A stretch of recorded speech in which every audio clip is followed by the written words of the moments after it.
So if you're making changes to their baseline position, not their attention span of, I'm in the studio, I better be perfect case. But we've done so much more research on how to deliver power best.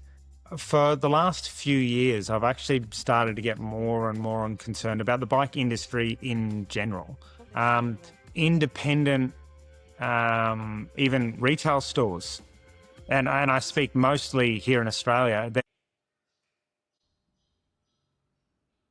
Welcome everyone, PhD podcast, a very special one.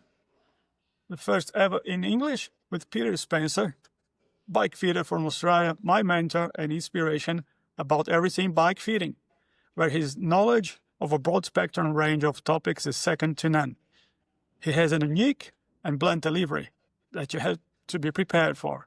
I welcome him as a regular contributor to the podcast. Pete, how are you? Thank you very much. Thanks for having me. Thank you so much. Today's topic is bike fitting from when you started to now, the then versus now. So tell us when and how you started. Well, I started 17 years ago. I was in my mid-20s, and I just sold my businesses, and my ex-wife and I, we had restaurants, and we got out of that, and I started a new carpentry apprenticeship. I'd been racing my whole life up until that point, and I had a moderate level of national success, a little bit of international exposure, and I got a job in a bike shop and became the store bike fitter, and got very, very popular doing that. And when I got too popular for the store, the store upper management actually pushed me out and told me that I needed to start my own business. So that's how it started. Right. And your original toolkit, was it like you started doing dynamics, static, you had video, motion capture? How was it? Well, we're talking 2007 or 8, and I still use Retool now, but back then Retool had a fully cabled system that I think was a version 2 before it is that they released the camera that I still use today. And right then at that point, the V7 Retool camera was brand new, and the harnesses not being, connected to machines and walls and things like that, so the rider could actually be properly free, was brand new technology at the time.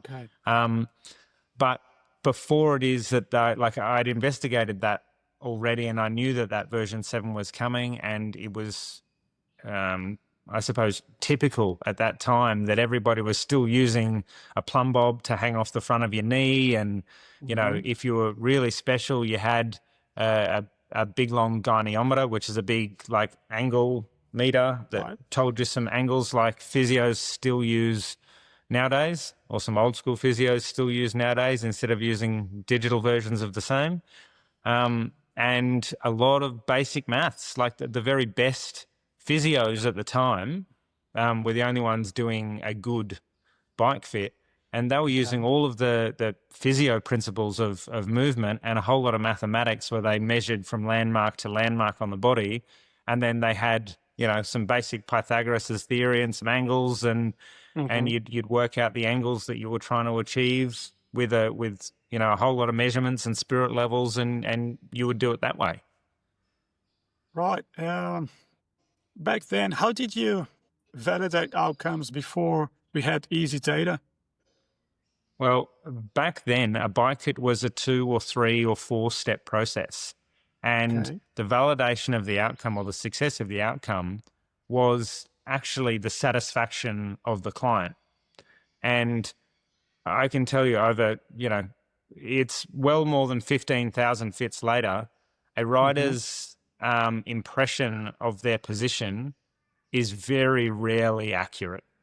Where, especially if their feedback is, I'm not aero enough, or I don't feel like I look like my friend, and that's the shape that I was going for.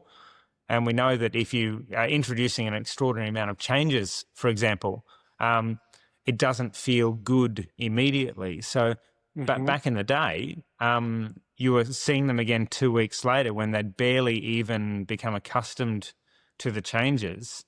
And there was a whole lot of doubt, because they knew they had 2 or 3 or 4 goes at finessing their position. Yeah. They weren't committed. They weren't clear. You would change them again and the second time based on what feedback they were offering. And nowadays, I don't even offer a second consultation unless there's a presentation of pain, which I haven't had in a very long time. I would count on one hand how many times that's happened in the last 10 years. Right. So, from the beginning, let's say, Plum Bob, you still use it? Now? Yeah. No. I suppose in a fashion, yes. Our digital hardware still gives us a version of that same measurement. So it's not that measurement is no longer used or relevant. We call it knee over pedal spindle, or KOPS, COPS. Yeah. Yep. But I mean, I wouldn't even know where my plumb bob is anymore. It's simply not. It's not a tool that I would have any reason to use. And frankly, even in the early days, I flicked the plumb bob very early in favor of laser levels and things like that just cut down the time, and you could take photos. Smartphones were taking, they were crappy photos, but they were taking photos so that you could show your client, look, the laser's lining up where I said it was supposed to. So it would give them some confidence that you were doing exactly what you needed to do. Right. In terms of motion capture, pressure mapping, wearables, like things let's say the eyes can't see. Just using, let's say, motion capture, change your decisions, like your decisions in with the client, from comparing to the static, just naked eye.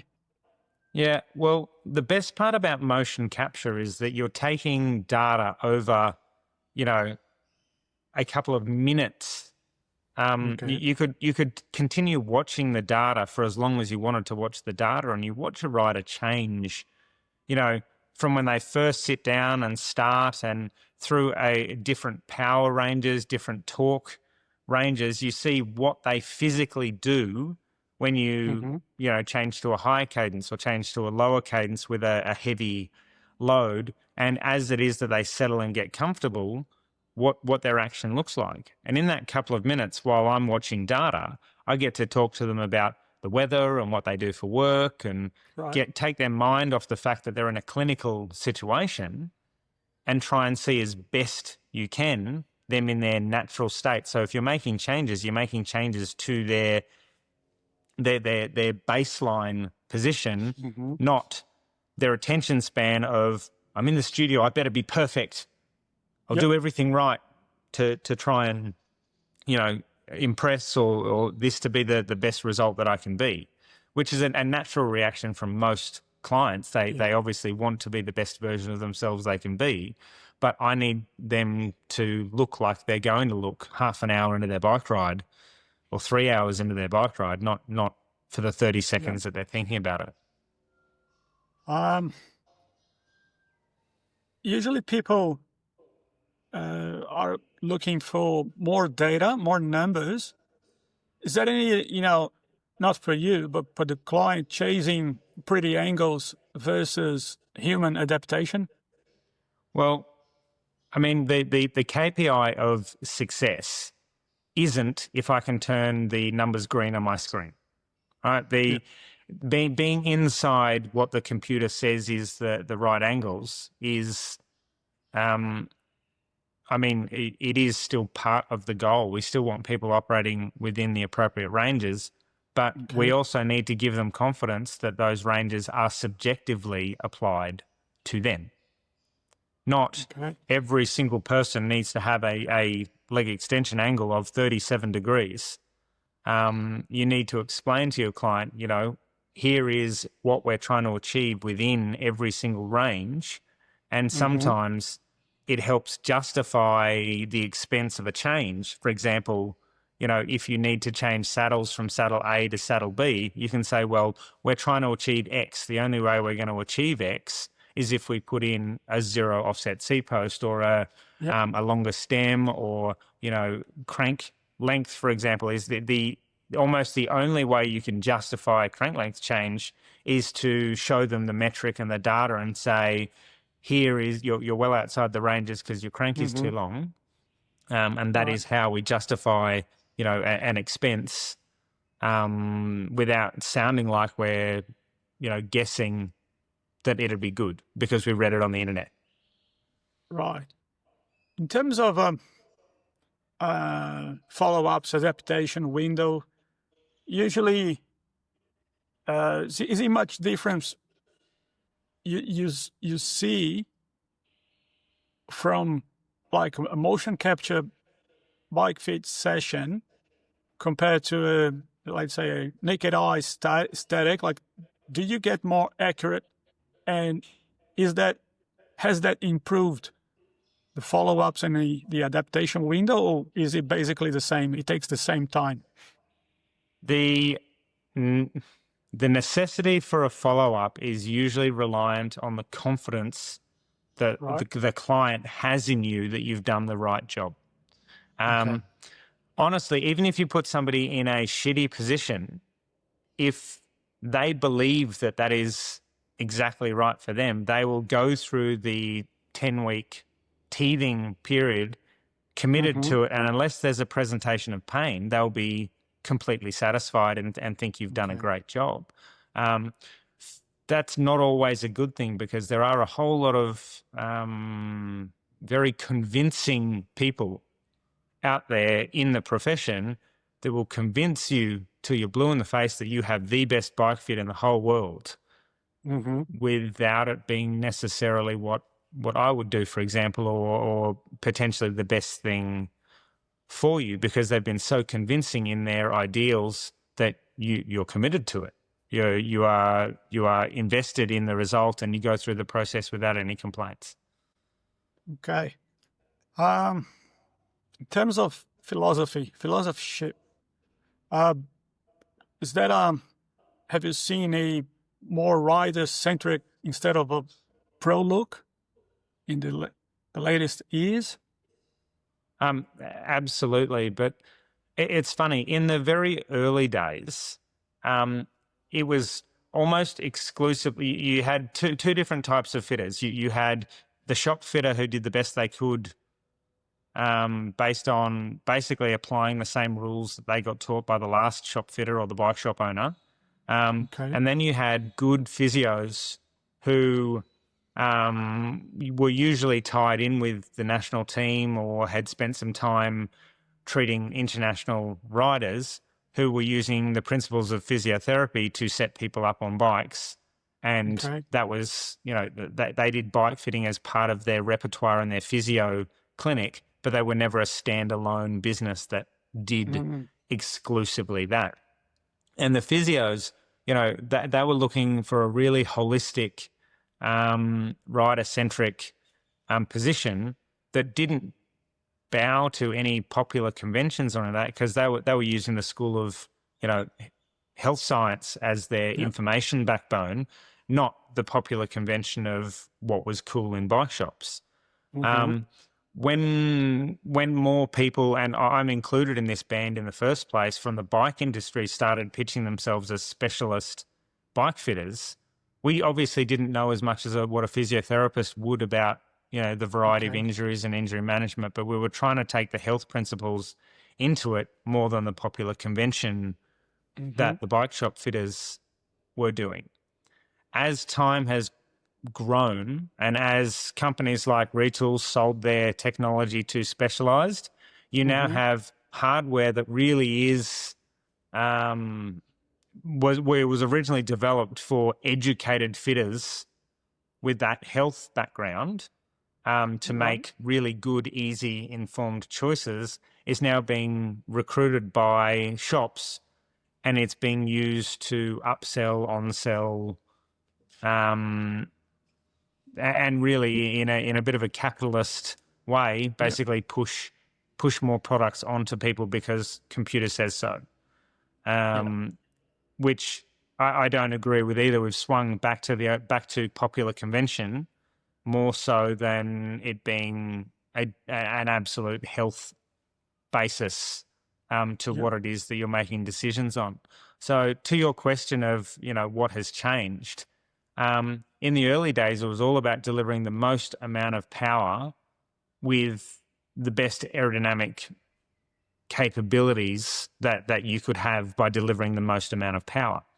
And that is still the case, but we've done so much more research on how to deliver power best that all of those metrics have just evolved over the years. And you can see from setback seat post and slack seat tube angles, now we're running, zero offset seat post on almost every bike with steeper seat tube angles than ever before to try and get people further over the top of the bottom bracket and things like that, which I love. I completely approve and endorse that evolution of positioning, but it's just changed how we look at bike fitting now. Just to the broad, listeners, people that never, been on a racing bike, would you just go quickly? What does sitting, let's say, further forward improves compared to the slack position behind the saddle? The easiest way I can describe this, because most people have been to a gym at some point, right? And most people who've gone to the gym who are invested in cycling have jumped on the leg press machine that has you're laying sort of at 45 degrees, pushing weight up in the air at 45 degrees on a big platform. If you change where you put your feet on that platform, it changes the muscles that can push the weight. Right? And if you put your feet way, way up high with your feet in front of where your knees are, sort of stretched out to the top, and try and push as much weight as possible, you put a lot of strain on your hamstrings trying to push that weight, and you just won't be able to push anywhere near as much weight as if you have your feet in the middle of the platform. And then same goes for if it is that you put your feet at the bottom of the platform, the muscles that are engaged in pushing that weight are completely different again. Now, there is a middle ground there of, the middle of the platform, and that is your knee's relationship to your foot as you bend and as the weight comes back towards your body. And that is the basis of the knee forward of foot principle, is where your feet need to be compared to your knees at a particular level of knee bend to be able to produce the most amount of power with the least amount of struggle. Perfect. Got it. In terms of, we were talking about, today's topic is then versus now. We spoke a bit, the rider-centric bike fit, and same with the aero positions, regardless if it's time trial or triathlon, you're always in the vanguard of, you're always ahead of that. I remember your Ironman position, and correct me if I'm wrong, it's probably 10 years ago. Close. And and it's what it is today. It's much more, let's say, comfortable, a durable, or more consistent position. Can we go exactly what changed it in terms of, as you said, it's, power delivery, like, better position instead of just a struggle to get aero? Quite a few things have happened in between times. One of the things that really held back time trial positions was the UCI, or as I like to them as the fucking UCI. They are lunatics, but they really did dictate time trial positions for triathlon, because triathlon was an emerging sport 20 years ago. And everybody who was doing Ironman were getting sold time trial bikes by cyclists, bike shops, not triathlon bike shops. And none of the research had been done really on how to get the best possible position for triathlon. They were just mimicking what they saw in the Tour de France. And in the Tour de France, everyone was trying to get as low and as compact as possible to fit inside the UCI's stupid restrictions, because you weren't allowed to be long on the front of the bike. They told you that you're only allowed to have your extensions so far, and you had to have perfectly horizontal forearms at the time. And, you know, they were doing a whole lot of wind tunnel testing and things like that. But they were doing wind tunnel testing based on fitting inside the UCI's box. Triathlon outgrew the cycling philosophies around time trialing really quite quickly, but particularly in how long your position is allowed to be across the reach, how far your elbows are allowed out in front of you. And my Ironman position is nearly 150 millimeters, 15 centimeters longer than the UCI limit position. Wow. I'm not a short guy. You know, I'm 185 centimeters tall. Only now in the last 2 years have they started to give me a little bit more room in the UCI restrictions because I'm tall, where I wish those restrictions would just go and die somewhere and never come back. But the positions, when you're allowed to be a bit longer, you can create a much nicer, smoother, more aerodynamic shape being higher as well. And you can create a much more comfortable and a much better power delivery by being higher and longer instead of being shorter and lower. Reason being? Because aerodynamics is about the shape you make, not how big or small you are. You can Boeing, you know, A380 is magnificent with its aerodynamics through design. And again, the size of the shape is not the relevant metric. It's the design of the shape. Perfect. In terms of, again, we have we have now much better, let's say, components and shoes especially. Yes.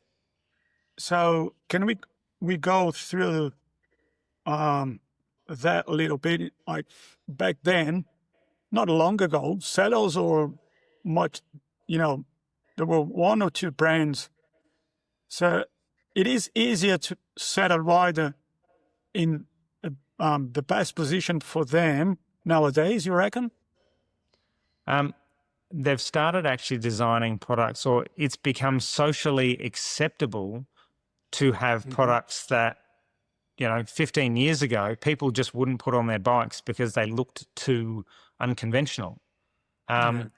Where now, you know, it's, I'll say something else. When I first started riding a bike in 1998 or 99 or something like that, basically the saddle on the market that everybody rode was a Rolls, super hard. And when they knew they were the most uncomfortable thing that you could ever ride on, and the old guys, you know, that they would keep their 10-year-old Rolls until the never, because they finally formed it in and created a shape and became one with their saddle. But at the same time, whenever I said that I was a cyclist, one of the first things they would say is, be careful, you'll be impotent, your dick won't work anymore.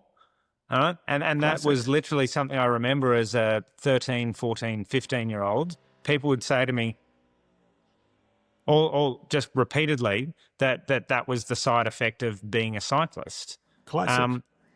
And I mean, that sentiment is well and truly gone nowadays. Not to say that some people still don't manage to hurt themselves, but because of the perennial cutouts and things like that, the development of saddle technology and it becoming socially acceptable to have cutout saddles, we now have a whole lot healthier,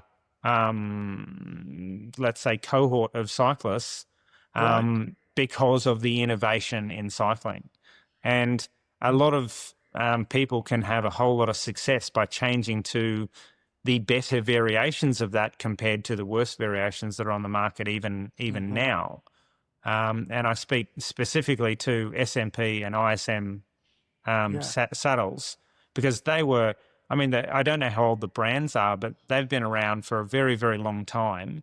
And it took a very long time to become socially acceptable to ride either version of saddle. And I was a very early adopter of SMP, mostly because I was scared into the idea of never being able to use my dick again.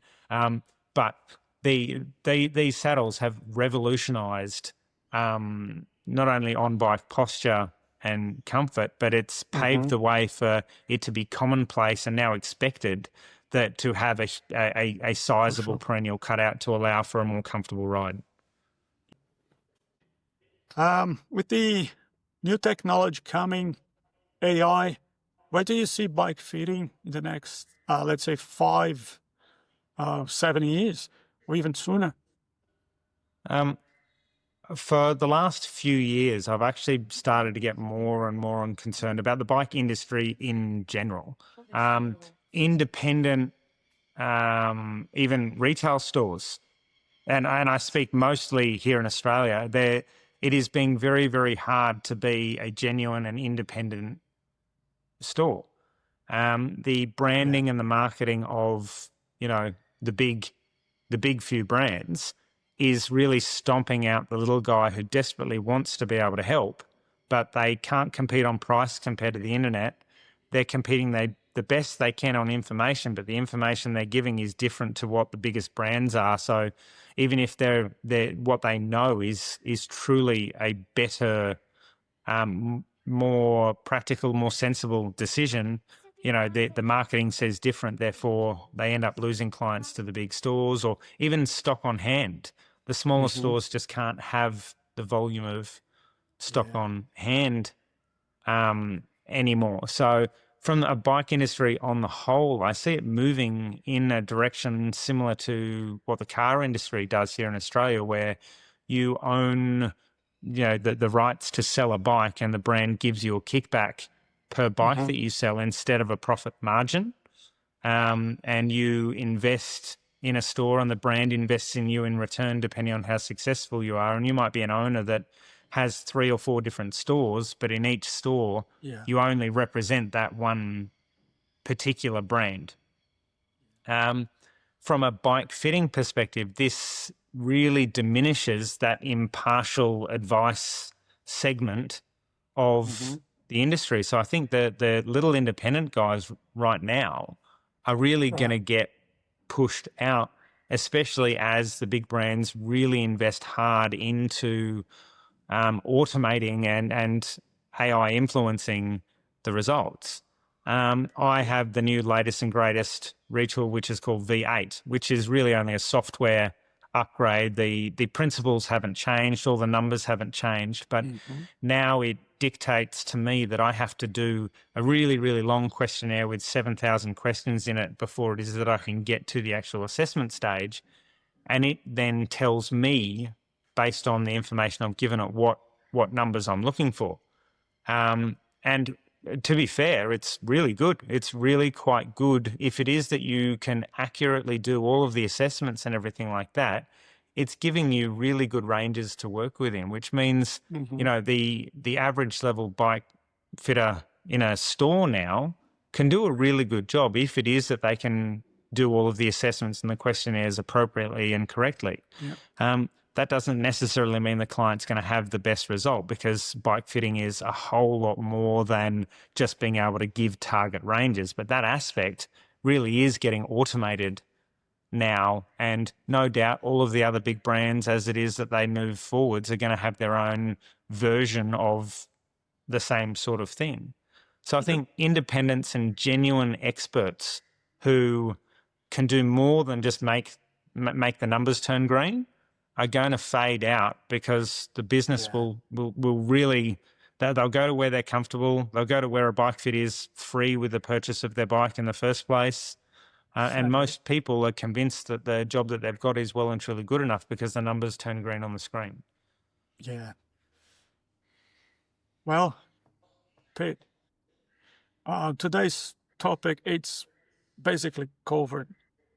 We had this idea the other day of turning this into a series, and it's just perfect. I can't thank you enough.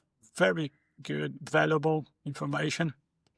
And where people can find you, Pete?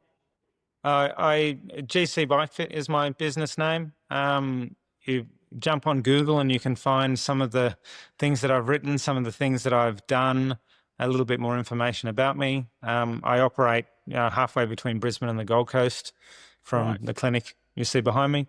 But for your listeners, if they have any burning questions that they would like discussed and there will be the really easy and obvious ones, but if they have anything particularly interesting that they'd like talked about, especially if it's controversial, I would love to speak to it with my opinion or my information, and you know, I in the best case, you know, they give us a really good question that I even have to research the science behind the result.